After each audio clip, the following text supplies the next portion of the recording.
Mariana P. I started my RCA journey last August and finished last week.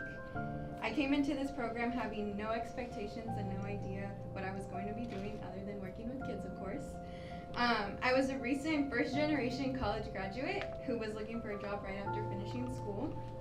It wasn't until my dad had shared a job opportunity with me through the SJPL Foundation that I felt like things were finally moving for me.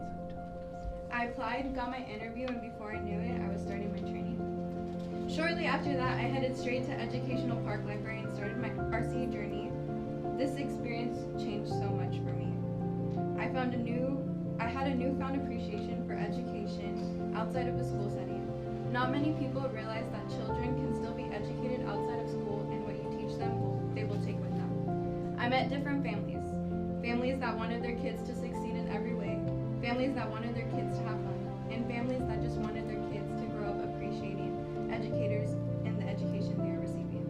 I not only got to teach them, I got to create relationships and make an impact on all of the kids and their families. Becoming an RCA opened doors for me that I had no idea were even possible. I was lucky enough to represent all of the RCAs and speak with the mayor during a conference. I got to network with Apple and Apple educators and talk about their journeys into education. And I got to meet amazing people who have been nothing short of supportive. Not only supportive of me, but all of my peers here today. My experience shaped my future, and I'm happy to share that I will be going back to school this fall to receive my master's in library and information science.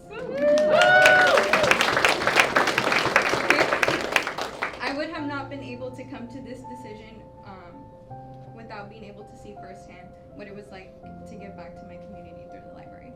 I am forever grateful for this experience and thankful to everyone involved in this program. I would also like to personally thank my parents for always encouraging me to be the best person I can be, as well as Alyssa, Amanda, Cynthia, Amy, Andromeda, and Angie. Everything you all do is absolutely worth it.